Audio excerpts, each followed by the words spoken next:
नमः सिद्धेभ्यः। ॐ नमः सिद्धेभ्यः। ॐ नमः सिद्धेभ्यः। ॐ नमः सिद्धेभ्यः।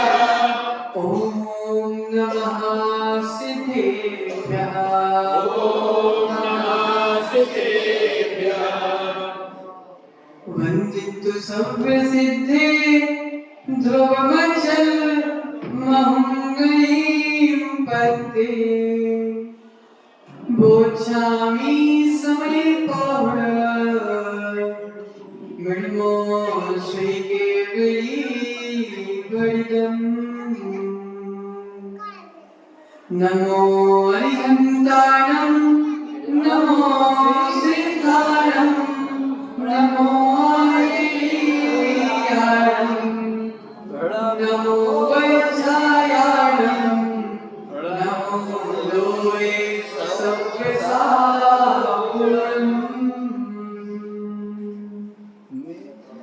मेरे पवित्र मन में गुरुदेव आओ। मेरे पवित्र मन में गुरुदेव आओ। मैं शास्त्र वाचन करूं प्रतिभा जगाओ। मैं शास्त्र वाचन करूं प्रतिभा जगाओ। अरिहंत भाषित सभी श्रुत देवताओं। अरिहंत भाषित सभी शुद्ध देवताओं। क्या बोलना अब मुझे तुम ही बताओ। क्या बोलना अब मुझे तुम ही बताओ। क्या बोलना अब मुझे तुम ही बताओ। क्या बोलना अब मुझे तुम ही बताओ।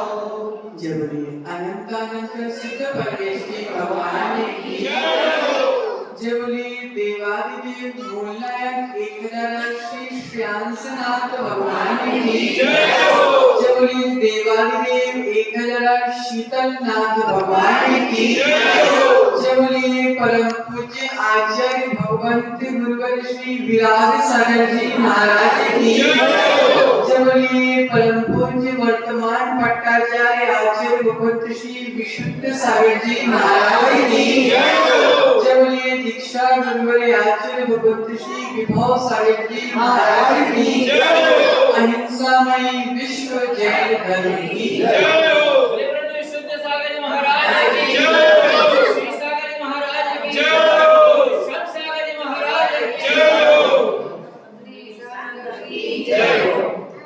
प्रियजन, कल हमने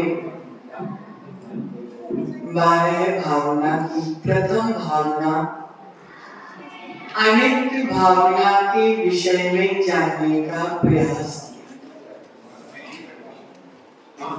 संसार की असारता के विषय में जानने का प्रयास किया था। भोगों की नश्वरता के बारे में जानने का प्रयास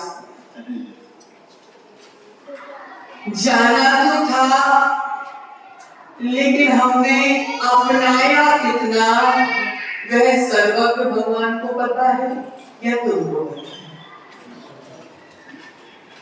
प्रियात्मन, आज हम 12 भावनाओं की द्वितीय भावना अश्रन भावना के विषय में जानने का प्रयास करें। प्रियात्मन, जिनके चरणों में जाने से कर्मों का ह्रास होता है, जिनके चरणों में जाने से कर्मों की निर्जरा होती है, जिनके चरणों में जाने से मोक्ष मार्ग की भावना होती है, जिनके चरणों में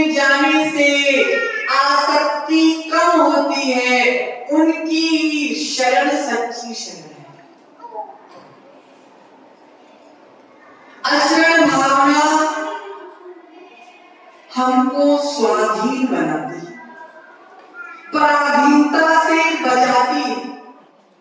आचार्य भगवंत कह रहे हैं, जब दुनिया में व्यवहार से पंच परमेश्वर और निश्चय से मात्र मेरी आत्मा ही शरण है, तो दुनिया में मुझे किसी और के ऊपर डिपेंड होने की आवश्यकता ही नहीं कि भाई ये बच्चे किसके हैं, इनको पीछे भेज, किसकी माता कौन है इनकी? नहीं, इनकी माता कौन है? अपनी अपनी प्रॉपर्टी संभाल।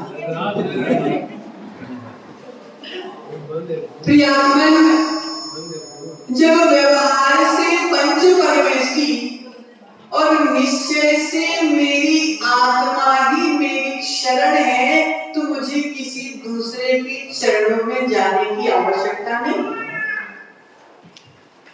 आज भगवंत सूत्र दे रहे हैं, जीवन में ना देव की शरण काम आने वाली है, ना देवी की शरण काम आने वाली है।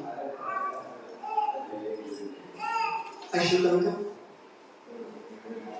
हमारे जीवन में न किसी देव की शरण काम आने वाली है, न किसी देवी की शरण काम आने वाली है। हमारे जीवन में जब भी शरण काम आएगी तो देवादि देव की शरण काम आएगी।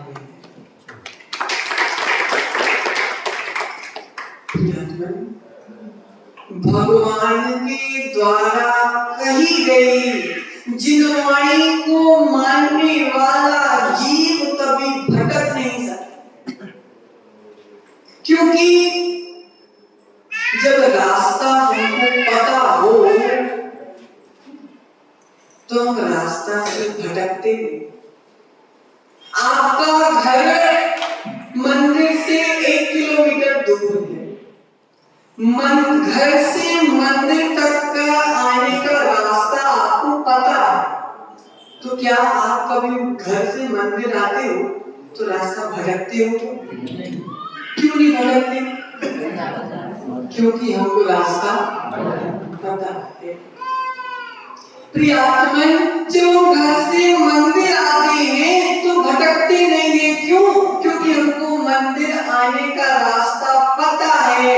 उसी प्रकार भगवान की वाणी को मानने वाला जीव कभी भटकता नहीं है, क्योंकि उसको पता है कि मोक्ष मार्ग क्या है, वास्तव में सच्चा रास्ता क्या है, समीचीन मार्ग क्या है। इसलिए वे जीव कभी भटक नहीं पाते।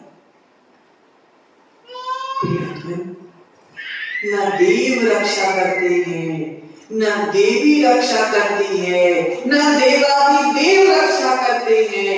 हमारा पुण्य ही हमारी रक्षा करता है। आज भगवत सूत्र देते हैं, बंध ना हो। क्या सूत्र दिया? बंध ना हो, वंदन करो। क्या?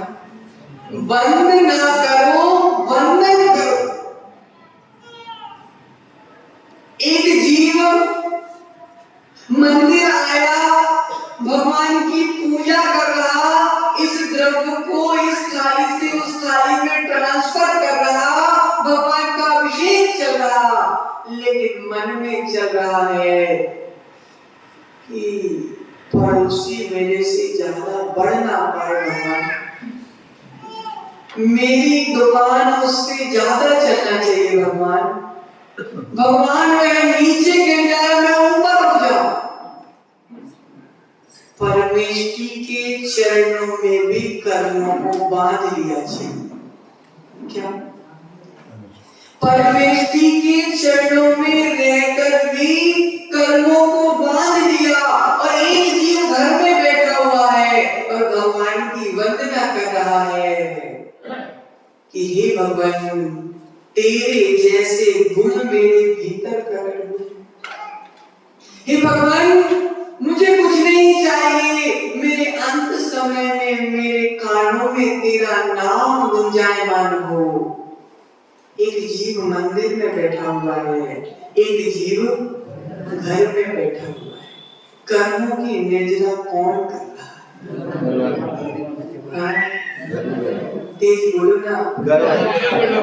कर्मों की निजरा घर में बैठा है। क्योंकि आचार्य भगवंत कहते हैं कि वीतरागी भगवान न संसार देते हैं, न वीतरागी भगवान मोक्ष देते हैं। अरे महाराज कैसी बात कर रहे हैं? भगवान के चरणों में आने से, भगवान की प्रार्थना करने से मोक्ष नहीं मिलेगा क्या? माता बोलो, मौन है क्या? बोलो ना। भगवान मोक्ष नहीं देते। ना भगवान हमको संसार देते हैं, ना भगवान हमको मोक्ष देते हैं। हमारे भीतर के भाव ही हमको संसार देते हैं और हमारे भीतर के भाव ही हमको मोक्ष देते हैं। भगवान क्या देंगे? भगवान क्या देंगे? भगवान तो सूत्र देकर चले गए, जो जैसा कर्म करेगा वैसा फल उसको प्राप्त हो जाएगा। न मोक्ष उनके हाथों में है, न संसार उनके हाथों में है। हमारे हाथ में ही मोक्ष है और हमारे हाथ में ही संसार है। सम्यक दर्शन ज्ञान चारित्र ही सहारा है, रत्नत्रय ही सहारा है। ऐसा आचार्य कार्तिकेय स्वामी ने कार्तिकीय दीक्षा में कहा कि सम्यक दर्शन ज्ञान चारित्र ही हमारा सहारा है। लेकिन जीव अनादि काल के संस्कार जो बैठे हुए हैं उसके कारण सोचता है, पत्नी सोचती है कि पति मेरा सहारा है। माता, आपकी श्रीमान आपके सहारा है क्या? है? बोलो ना। तो सब छोड़ के आ जाए।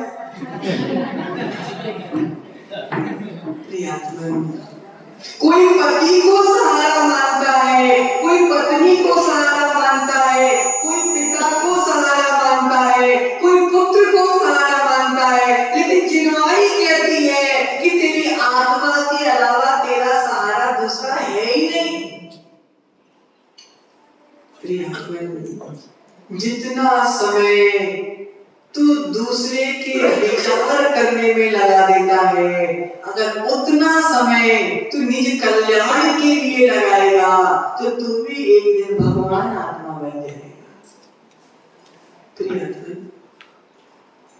वर्तमान में भाग में जो प्राप्त होता है वही हमको प्राप्त होता है। जो हमारे भाग में होता है वही हमको प्राप्त होता है। भाग्य से ज्यादा तुमको कोई दे नहीं सकता और भाग्य से कम तुमसे कोई। भाग में होता है तो भाग कर आता है। क्या भाग में होता है तो भाग कर आता है और भाग में नहीं होता है तो आकर भी भाग जाता है। जब पुण्य के ही अनुकूल चलना है तो हम दूसरों के चरणों में क्यों भटकते? आचार्य कह रहे हैं मणि मंत्र तंत्र बहु होई, मरते न बचावे कोई। आचार्य कह रहे हैं इस मणि मंत्र तंत्र में फंसकर, इन मिथ्या मान्यताओं में फंसकर अपने जीवन से सम्यक दर्शन को मत भगाओ। सम्यक दर्शन की रक्षा करो। मनुष्य के पंचम काल है, पंचम काल है। बड़ी बड़ी साधना करने की शक्ति नहीं। पंचम काल है, हीन सेवन है, बड़े बड़े तप त्याग करने की शक्ति नहीं है। लेकिन हमारे भीतर इतनी शक्ति तो है कि हम अपनी श्रद्धा की सुरक्षा कर सकते हैं। हम अपनी श्रद्धा की सुरक्षा करने के लिए सामर्थ्य है हमारे भीतर। प्रियतमन, पंच परमेष्टि ही सहारा है, रत्नत्रय सम्यक दर्शन ज्ञान चारित्र ही सहारा है। निज के परिणाम निर्मल है तो दुनिया वाले अपने चरणों में आ जाते हैं, लेकिन निज के परिणाम अगर कलुषित हैं तो पंच परमेष्टि के चरणों में भी कर्मों का अर्जन हो जाया करता है। क्योंकि जिनवाणी कहती है कि जो वरदान देता है वह मेरा भगवान नहीं। क्या? जो वरदान देता है वह मेरा भगवान नहीं है, जो श्राप देता है वह मेरा भगवान नहीं। अरे भगवान वरदान देते तो कितना अच्छा होता। शास्त्रनाथ भगवान जितनी अगर तुम वरदान देना चालू कर देते तो जितनी भीड़ तुम्हारे पास आती उससे डबल आती। तो क्या भगवान को वरदान देना चाहिए? क्यों नहीं देना चाहिए? अशोक अंकल, अगर भगवान वरदान देते तेरा घर बन जाए आशीर्वाद, तेरा मकान बन जाए आशीर्वाद, तेरे पुत्र नहीं हो रहा तो पुत्र हो जाए मेरे दोनों हाथों से आशीर्वाद, तो भगवान के पास भीड़ ज्यादा लगती कि नहीं लगती? तो फिर बता, भगवान को वरदान देना चाहिए कि नहीं देना चाहिए? जिनवाणी कह रही है कि जो वरदान देता है वह मेरा भगवान नहीं है, जो श्राप देता है वह मेरा भगवान नहीं है। अगर वरदान दे दिया, अगर वरदान दे दिया अशोक अंकल तुम्हारा मकान बन जाए मेरा आशीर्वाद है, राम प्रकट हो गया। हाँ? राम प्रकट हो गया। मुन्ना अंकल तुम्हारा घर बर्बाद हो जाए,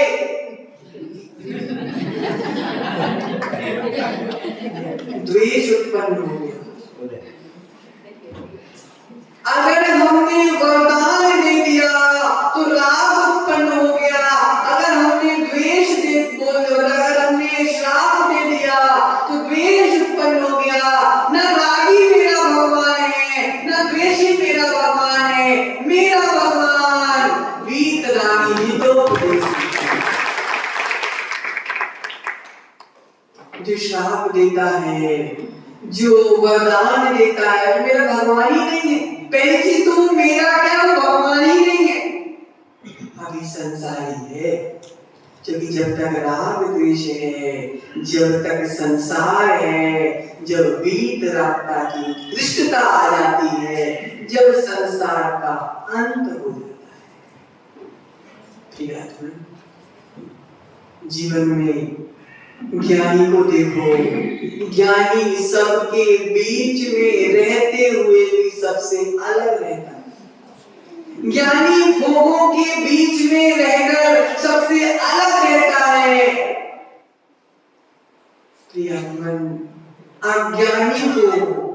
अज्ञानी को भगवान के चरणों से जाना पड़ता है। नहीं, अज्ञानी को भगवान के चरणों में आना पड़ता है। ध्यान से विषय समझना।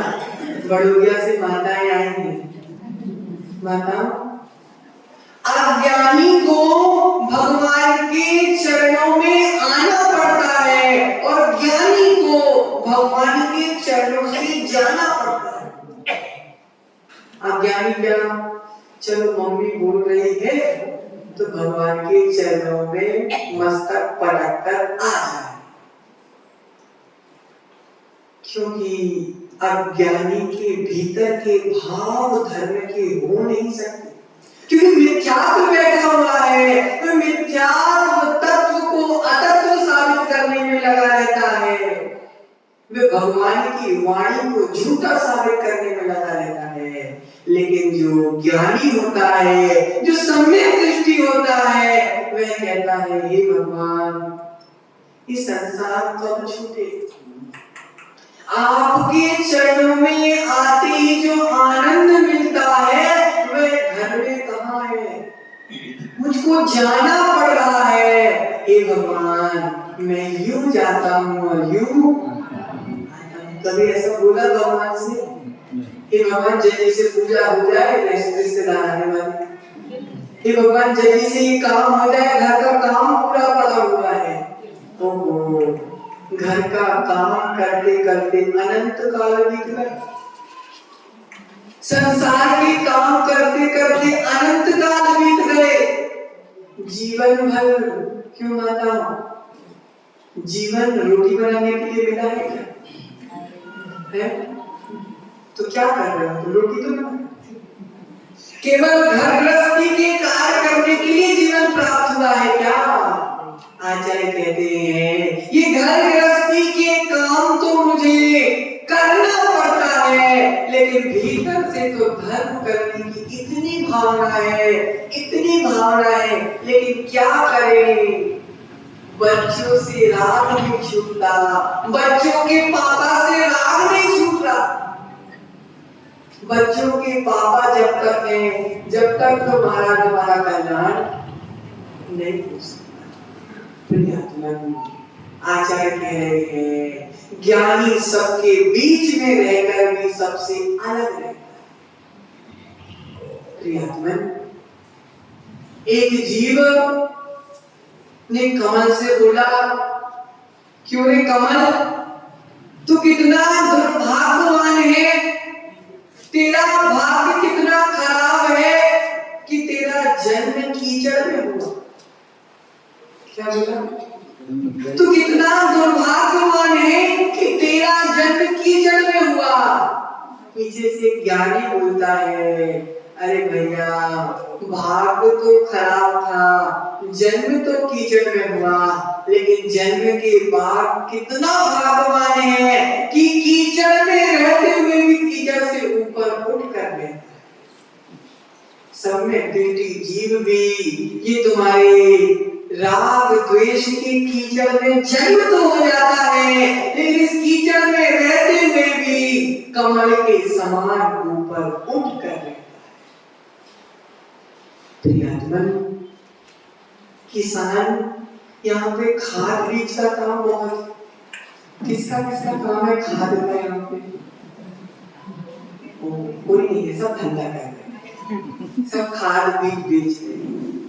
हमने देखा कि खाद जानवरों के मल के माध्यम से बनाई जाती है, दूसरे प्रकार से भी बनाई जाती है, लेकिन गाय के गोबर के माध्यम से खाद बनाई जाती है।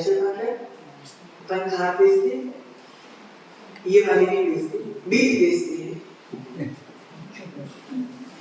तो हमने देखा कि जो खाद होती है वो गाय के गोबर से बनाई जाती है। गाय के गोबर की कोई कीमत नहीं होती, की होती कोई कीमत नहीं होती, मल है। गाय का गोबर हो चाहे किसी का गोबर हो, मल तो मल। लेकिन किसान को देखो, किसान उस गाय के गोबर को, मल को उपयोग करता है और उस उपयोग के माध्यम से मोती जैसी फसल उगाता है। किसान गाय के गोबर जिसकी कोई कीमत नहीं होती, उसका उपयोग कर मोती जैसी फसल उगाता है। किसान गोबर का उपयोग कर मोती जैसी फसल उगा लेता है। उसी प्रकार सम्यक दृष्टि जीव, ज्ञानी जीव, भव्य जीव, मोक्ष मार्ग का इच्छुक जीव इस शरीर रूपी गोबर का उपयोग करके साधना की फसल उगाकर मोक्ष की धान बना देता है। ये शरीर भी मल का पिंड है, लेकिन इस मल के पिंड का भी रत्नत्रय का पालन करने में, 28 मूल गुणों का पालन करने में इसका उपयोग कर लेता है, वही सदुपयोग करता है। जो शरीर को भोगों में लगाता है वह शरीर का दुरुपयोग करता है।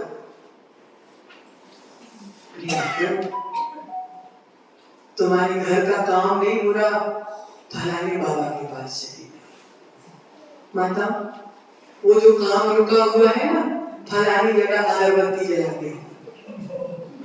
तुम्हारे घर का जो काम अभी रहना बाकी है ना, बेटे की शादी नहीं हो रही ना, फलाने बाबा के पास जाकर झाड़ा फूकी करा के।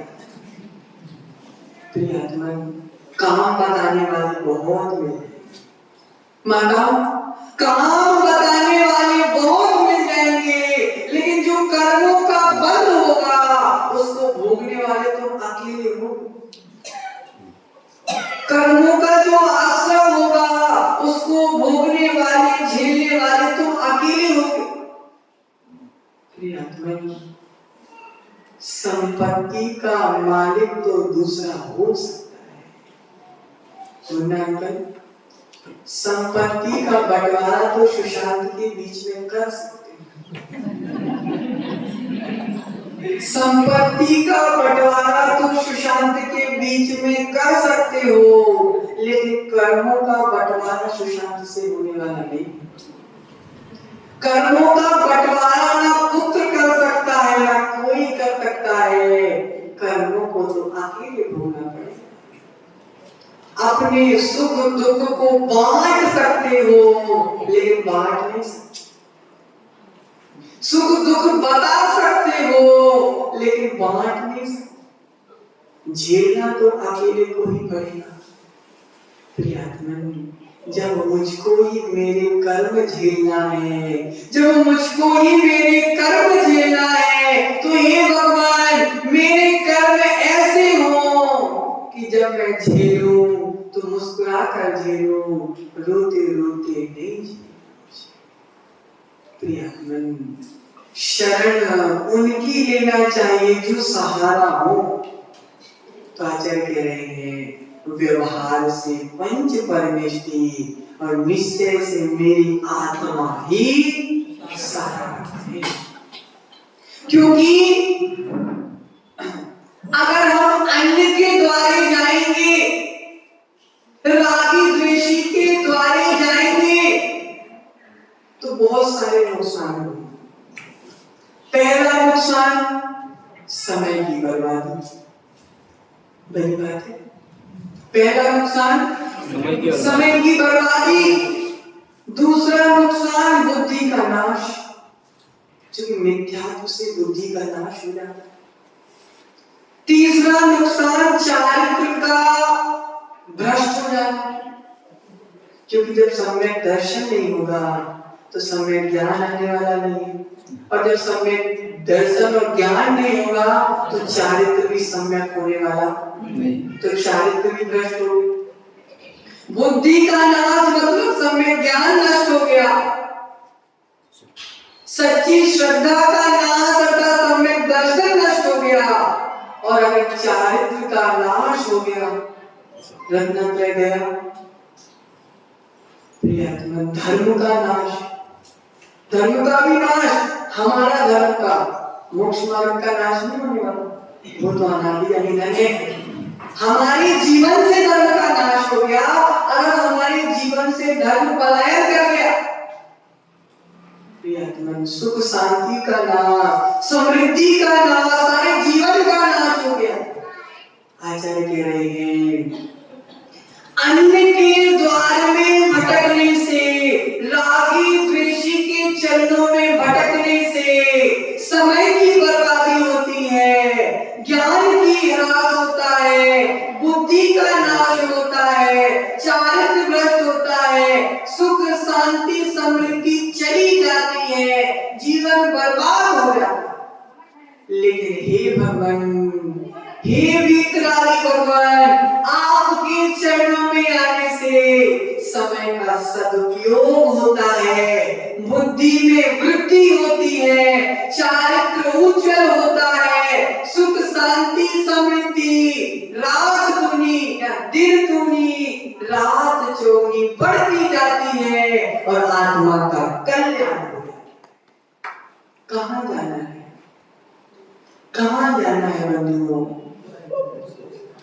जिस संकट की परिस्थिति में हमारा चित्त भटक जाता है, उस परिस्थिति में ही तो चित्त को संभालना है। जब मेरी इच्छा होती है कि आज तो मेरे पास कुछ भी नहीं, आज तो मेरा मकान नहीं, आज तो मेरी दुकान नहीं चल रही, आज तो मेरे पास कुछ भी नहीं है, हम रोने लगे, बिलखने लगे, हे भगवान आप मेरे साथ ही ऐसा बुरा करते हो। क्या बोलते हैं? हे भगवान आप मेरे साथ ही ऐसा बुरा करते हो। मैंने आपकी बहुत पूजन की, मैंने आपका बहुत अभिषेक किया, जब मेरे पास पैसा था तो मैंने आपके मंदिर में बहुत दान दिया, लेकिन आपने तो मेरे साथ बुरा ही बुरा किया। कितनी रिश्वत देती भगवान को। मैं अभिषेक भी करता हूँ, मैं पूजन भी करता हूँ, आप मेरे साथ ऐसा करते बताओ। आचार्य कहते हैं नहीं, ऐसा नहीं है। भगवान किसी के साथ ना अच्छा करते हैं ना बुरा करते हैं। तुम्हारे पूर्व बाधित कर्म है जो तुम्हारे साथ अच्छा करते हैं और बुरा, लेकिन भगवान की भक्ति करने से आचार्य देखो एक बहुत अच्छी बात कह रहे हैं कि ना भगवान तुम्हें मोक्ष दे सकते हैं, ना भगवान तुमको नरक भेज सकते हैं, लेकिन ये तो पक्का है कि भगवान की अवहेलना करने से नरक जाओगे और भगवान की वाणी में श्रद्धा करने से मोक्ष। निमित्त तो भगवान बन रहे हैं, लेकिन करता भगवान नहीं। भगवान की भक्ति करने से घर में समृद्धि होती है, तो क्या भगवान मोक्ष से उतर के तुम्हारे घर में लक्ष्मी बसा देगा? नहीं। आचार्य कहते हैं भगवान की भक्ति करने में जो तुम्हारे परिणाम शुभ होते हैं, जो तुम्हारी भावनाएं शुभ होती हैं, उन भावनाओं से जो पुण्य का संचय होता है, उस पुण्य से तुम्हारे घर में लक्ष्मी आती है। पंच परमेष्टि व्यवहार से और निश्चय से मात्र मेरी आत्मा ही मेरी शरण है। मात्र मेरी श्रद्धा, मात्र मेरी श्रद्धा हे भगवान भटक ना पाए, मात्र मेरी श्रद्धा सुरक्षित रहे। मैं जब तक श्वास लूं सच्चे वीतरागी देव शास्त्र गुरु ही मेरी श्रद्धा में हो, अन्य रागी द्वेषी मेरी श्रद्धा में आ नहीं पाए। भगवान एक ही प्रार्थना करते हैं आपके चरण में, क्योंकि जो स्वयं संसार में डूबा हुआ है वह हमको संसार से पार नहीं लगा सकता। मुन्ना अंकल शराब की दुकान देखी क्या? देखिए शराब की दुकान में क्या मिलता है? शराब की दुकान में क्या मिलता है? अमृत तो नहीं मिलता। शराबी को तो वो भी अमृत लगता है, लेकिन अमृत होता नहीं। शराब की दुकान में क्या मिलता है? शराब ही मिलती है, अमृत मिलने वाला नहीं है। आचार्य कह रहे हैं, आचार्य कह रहे हैं कि रागी द्वेषी के चरणों में राग और द्वेष ही मिलता है और सच्चे वीतरागी के चरणों में वीतरागता ही मिलती है। अब क्या चाहिए हमको बताओ, क्या चाहिए? वीतरागता चाहिए। क्या बोलने से मिल जाएगी? क्या नहीं मिलेगी, पुरुषार्थ करना पड़ेगा, चरणों में बार बार आना पड़ेगा।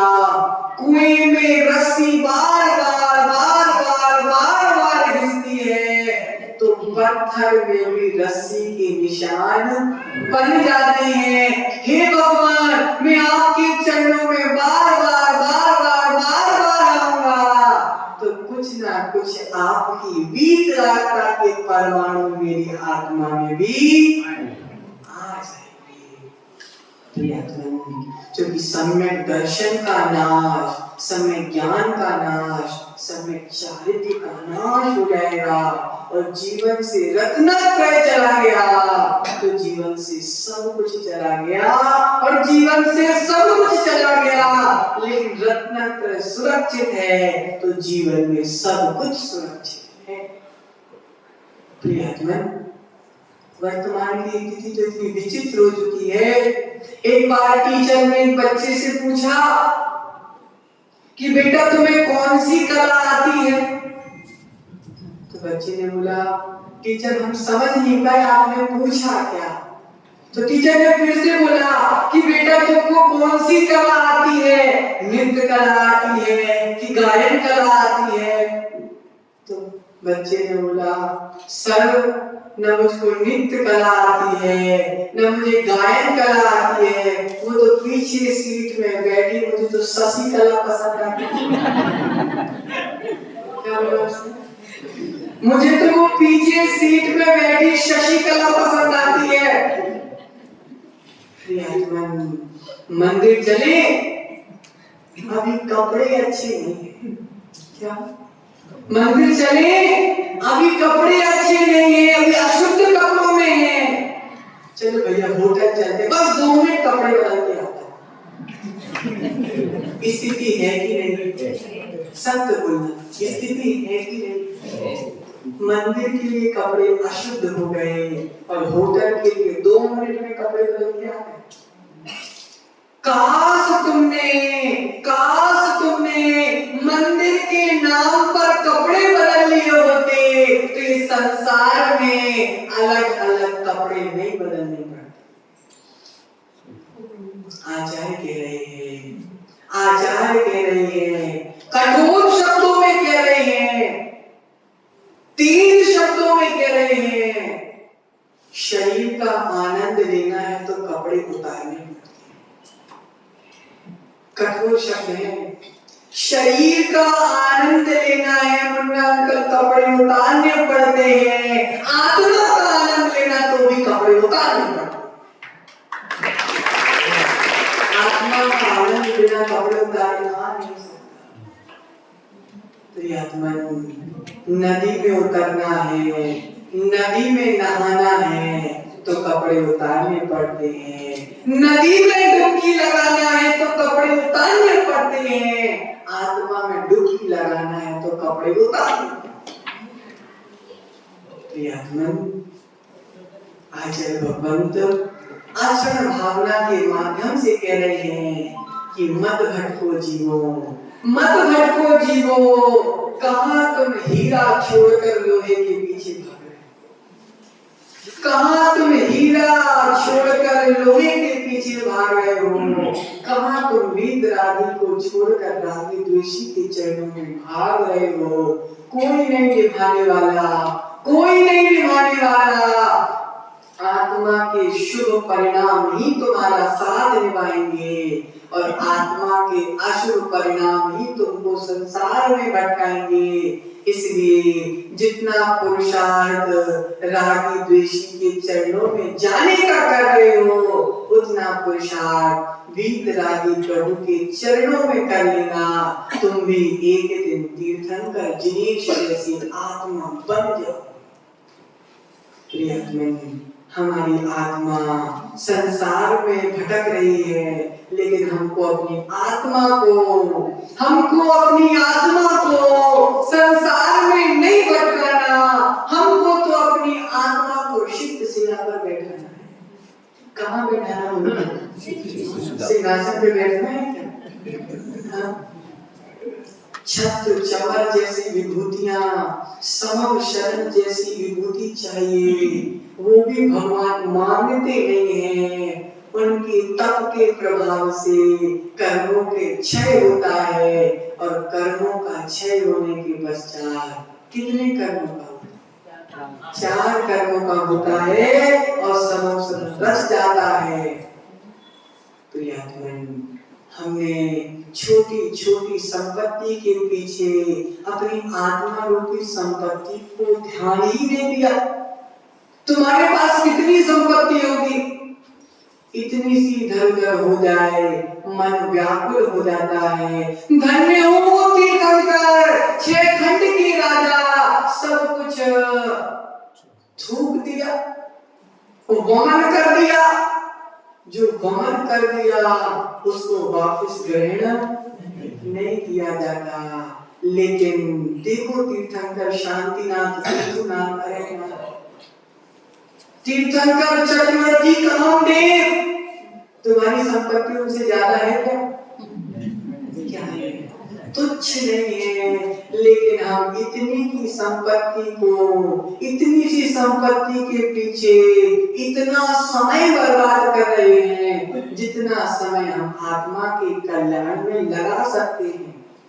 आचार्य भगवंत ने एक सूत्र दे रहे हैं, नोटों को गिनने वाला, क्या कह रहे सेठ साहब, नोटों को गिनने वाला बिखर जाता है। क्या? नोटों को गिनने वाला बिखर जाता है, नमोकार को गिनने वाला निखर जाता है। क्या गिनना है मुन्ना? बोलो ना, नोटों को गिनना है क्या? अनादिकाल निकल गए, अनादिकाल निकल गए गिनते गिनते। अब तो मात्र आत्मा के अवगुणों को गिनना है और उन अवगुणों को बाहर निकालने का पुरुषार्थ करना है। न देव की शरण काम आएगी, न देवी की शरण काम आएगी। जब भी शरण काम आएगी देवादी देव की शरण। चत्तारि शरणम अनंते शरणम, सिद्धे शरणम, साहु शरणम, केवली पंडितम धम्मम शरणम। अरिहंत की ही शरण है, सिद्ध की ही शरण है, साधुओं की ही शरण है और धर्म की ही शरण है। ये अरिहंत की शरण भी आत्मा में है, सिद्ध की शरण भी आत्मा में है, साधुओं की शरण भी आत्मा है और धर्म की शरण भी आत्मा में है। निश्चय से मेरी शरण मेरी आत्मा ही है। इसलिए हे भगवान, मेरी श्रद्धा आपके चरणों में अंतिम श्वासों तक बनी रहे। मैं दूसरों के रागी द्वेषी के चरणों में जाकर भटक ना जाऊं। इस प्रकार आशरण भावना हमको शिक्षा दे रही है कि बंधुओं, अपने जीवन में आत्मा को शरण बनाओ। कोई निभाने वाला नहीं, कोई निभाने वाला नहीं है। जब भी निभाएगा मेरे आत्मा के शुभ परिणाम मेरे साथ निभाएंगे और जब भी गिराएगा मेरी आत्मा की अशुभ परिणाम ही मुझको नीचे गिराएंगे। इसी मंगल भावना के साथ आचार्य भगवंत विभव सागर जी महाराज की जय हो।